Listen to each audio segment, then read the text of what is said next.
လူတစ်ယောက်ရဲ့တက်တန်းကအများဆုံးဘယ်လောက်ရှိနိုင်တယ်လို့ထင်ပါသလဲမျိုးရိုးဗီဇတွေနေထိုင်မှု lifestyle တွေယောဂပတ်ဝန်းကျင်စတာတွေပေါ်မူတည်ပြီးတော့တစ်ယောက်နဲ့တစ်ယောက်မတူနိုင်ဘူးဆိုပေမဲ့လူတိုင်းကတော့အသက်ရှည်ရှည်နေကျင်ကြတာပဲမဟုတ်လား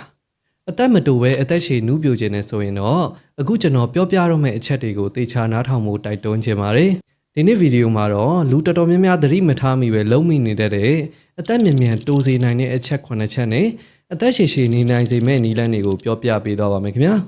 မင်္ဂလာပါကျွန်တော်ကတော့ဒေါက်တာဆိုပြေပါအထွေထွေရောအကူဆရာဝန်တယောက်ဖြစ်ပြီးတော့ online ပေါ်ကနေလည်းကျန်းမာရေးဘူးတူတာတွေကိုအမြဲတမ်းမျှဝေပေးလျက်ရှိပါတယ်ဒါဆိုရင်အခုဗီဒီယိုလေးကိုလည်းအဆုံးထိဆက်ပြီးတော့နားထောင်ကြည့်လိုက်ရအောင်နော်ကျွန်တော်တို့ခန္ဓာကိုယ်ရဲ့ cell တစ်ခုချင်းစီမှာ chromosome ဆိုတာတွေရှိပါတယ်အဲ့ဒီ chromosome တစ်ခုချင်းစီရဲ့ထိပ်မှာဆိုရင် telomere လို့ခေါ်တဲ့အစွတ်နဲ့တူတဲ့အရာလေးတွေနဲ့ကာကွယ်ထားပါတယ်ဒီ telomeres လေးတွေကအသက်ကြီးလာလို့ cell တွေပွားတာများလာလေးဒါမှမဟုတ်သူ့ကိုထိခိုက်စေတဲ့အရာတွေနဲ့ထိတွေ့ရပါများလာရင်တဖြည်းဖြည်းနဲ့တိုးလာပါတယ်telomeres တွေတဖြည်းဖြည်းတိုးလာရင်းနဲ့မရှိတော့တဲ့အချိန်ကြာရင်တော့အဲ့ဒီ cell ကထပ်မပွားနိုင်တော့ဘဲနဲ့senescent cell လို့ခေါ်တဲ့ zombie cell တွေဖြစ်လာပါတော့တယ်ဒါကိုကြည့်ချင်းအပြင် telomeres တွေရဲ့အရှည်တိုးလာတာကခန္ဓာကိုယ် cell တွေရဲ့သက်တမ်းကိုတိုးစေတာကိုတွေ့ရပါတယ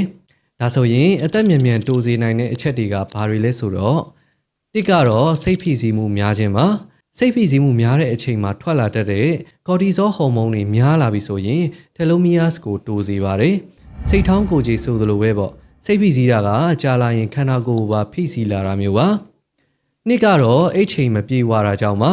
အိတ်တဲ့အချိန်မှာဆိုရင်ခန္ဓာကိုယ်ရဲ့ cells တွေကိုပြုပြင်တဲ့လုပ်ငန်းစဉ်တွေကိုလှုပ်ဆောင်ပါတယ်ဒါကြောင့်နောက်ကျမှအိတ်တာခဏခဏတရေနိုးနေတာနှိမ့်ချအိတ်မပြောတာစတာတွေကအသက်ကိုတိုးစေနိုင်ပါတယ်သုံးကတော့ဆေးလိပ်တောက်ခြင်းပါဆေးလိပ်တောက်တာက telomeres ကိုထိခိုက်စေတဲ့အရာတွေထဲမှာထိတ်ဆုံးကပါဝင်နေပါတယ်လေးကတော့နာတာရှည်ရောင်ရမ်းမှုတွေကြောင့်လည်းအသက်တိုးနိုင်ပါတယ်ကိုယ်ခန္ဓာအနှံ့မှာနာကျင်ကြိုက်ခဲနေတာနှုံးချိနေတာနာတာရှည်ရောင်ရမ်းတာမျိုးတွေက telomeres တွေကိုတဖြည်းဖြည်းနဲ့တိုးလာစေနိုင်ပါတယ်ငါးကတော့ sedentary lifestyle လို့ခေါ်တဲ့ဘဝမှာစိန်ခံလွန်းရင်လည်းအသက်တိုးနိုင်ပါတယ်တဏီကုံလှုပ်ရှားမှုမရှိဘဲနဲ့ TV ပဲထိုင်ကြည့်နေတာအိပ်ရာတွေပဲလှဲနေတာကျန်းမာရေးနဲ့မညီညွတ်တဲ့ junk foods တွေအမြဲစားနေတာမျိုးတွေကခန္ဓာကိုယ်ရဲ့ cells တွေကိုတဖြည်းဖြည်းထိခိုက်လာစေနိုင်ပြီးတော့အသက်မြန်မြန်တိုးစေနိုင်ပါတယ်6ကတော့လေလူညဉ့်ညမ်းမှုတွေနဲ့အဆိပ်အတောက်တွေကိုရှူရှိုက်ရပါများရင်လည်း telomeres တွေကိုတိုးလာစေနိုင်ပါတယ်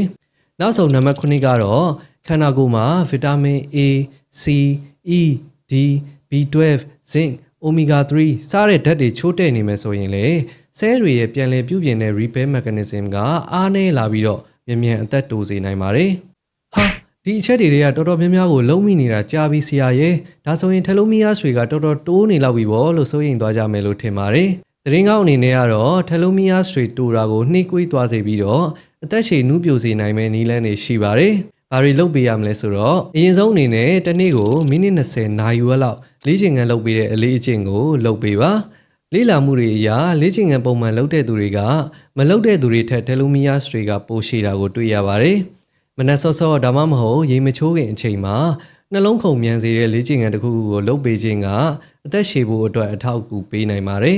နောက်တစ်ချက်ကတော့အိတ်ချိန်ကိုတတ်မတ်ထားပြီးတော့အနည်းဆုံး9နာရီပြည့်အောင်အိပ်ပေးပါကိုယ်နဲ့စိတ်ကအနားယူဖို့လိုသလိုပဲခန္ဓာကိုယ်အတွင်းရဆဲတွေကလည်းအနားယူဖို့လိုအပ်ပါတယ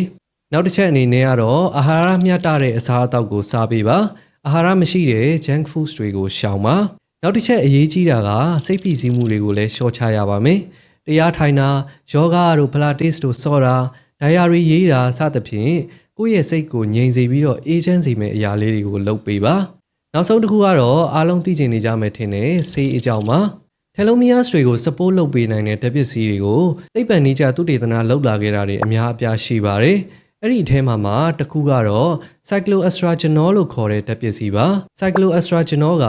telomeres တွေကိုရှည်အောင်လှုံ့ဆော်ပေးနိုင်တဲ့ telomerase enzyme ရဲ့လှုပ်ဆောင်ချက်ကိုတိုးတက်စေပြီးတော့အိုမင်းချင်းရောင်မှုဖြစ်စဉ်တွေကိုနှေးကွေးစေဖို့အထောက်အကူပြုနိုင်တယ်ဆိုတဲ့အချက်အလက်တွေကိုတွေ့ရှိခဲ့ရပါတယ်။ဆိုတော့ cycloestragenol ကိုအသက်ရှည်နုပြိုဖို့အတွက်အထောက်အကူဆေးအနေနဲ့တောက်သုံးချင်တဲ့သူတွေအတွက်အခုမြန်မာနိုင်ငံမှာဆိုရင် Fame ဆေးဝါးကနေထုတ်လုပ်ထားတဲ့ Rejumax ပြိုရွယ်နုဆေးရှိနေပါပြီ။သူ့မှာဆိုရင် cycloestragenol ပါဝင်တဲ့မွန်ဂိုပဲပင်အမြင့်အစီအနှစ်100 mg ပါဝင်ပါတယ်။ cycloestrogenol က antioxidants တစ်မျိုးလည်းဖြစ်တာမို့လို့ဓာတ်တိုးဆန့်ကျင်အာနိသင်တွေကိုလည်းရရှိနိုင်ပါတယ်။ဈေးနှုန်းအနေနဲ့ကတော့အလုံး60ပါတဘူးကို3သိန်းကျပ်တန်ဖိုးရှိပါတယ်။ဒါကနိုင်ငံခြားကအလားတူ cycloestrogenol ပါဝင်တဲ့ဆေးတွေရဲ့တန်ဖိုးနဲ့ရှင်းလိုက်ရင်တော့တော်တော်လေးဈေးသက်သာတယ်လို့ဆိုရမှာပါ။ဒီပြိုရွယ်နှုတ်ဆေးကိုအခြားဆေးဆိုင်တွေမှာမရနိုင်ဘဲနဲ့ Fame ဆေးဝါးဆက်ရုံကနေပဲတိုက်ရိုက်ရောင်းချပေးသွားမယ်လို့သိရပါတယ်။အဓိကကတော့နာမည်ကြီးဆေးဝါးတွေရဲ့ထုံးစံအတိုင်းပေါ့နော်အထူးအပတွေပေါ်လာမှာကိုရှောင်ရှားဖို့အတွက်ရဲ့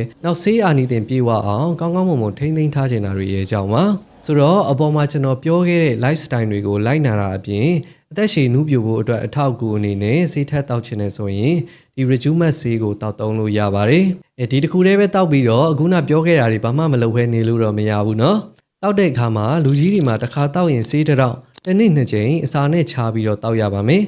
ကိုဝင်ဆောင်တဲ့နိုးတိုက်မိခင်တွေကင်ဆာရောဂါရှိတဲ့သူတွေကင်ဆာရောဂါဖြစ်ဖူးတဲ့သူတွေကတော့မတောက်သုံးသင့်ပါဘူးခင်ဗျာကဲဒီလောက်ဆိုရင်အသက်မြန်မြန်တိုးစီတဲ့အရာတွေကိုသိရှိပြီးတော့သတိထားနိုင်တဲ့အပြင်ကိုမှအသက်ရှည်နူးပြိုဖို့အတွက်ဘာတွေလုပ်ရမလဲဆိုတာကိုပါဘုသူတရသွားကြပြီလို့ထင်ပါတယ်အခုကျွန်တော်ပြောသွားခဲ့တဲ့အထက်ကမှတ်မိတဲ့အချက်တစ်ချက်ကိုကိုယ့်မှတ်မှာမှတ်သွားပေးကြပါဦးဒီလိုမှတ်မိသွားခြင်းအပြင်ကျွန်တော်ပြောတာတွေကိုဘယ်လောက်မှတ်မိသလဲဆိုတာသိရပြီးတော့နောက်ထပ်ဗီဒီယိုလေးတွေရိုက်ဖို့တွန်းအားဖြစ်စေပါတယ်ဒီဗီဒီယိုလေးကိုတခြားသူတွေလည်းဘုသူတရသွားအောင်လို့ share ပေးလိုက်ကြအောင်နော်အားလုံးကိုကျေးဇူးတင်ပါတယ်နောက်ထပ်ဗီဒီယိုတွေမှာကျွန်တော်နဲ့ပြန်တွေ့ရမယ်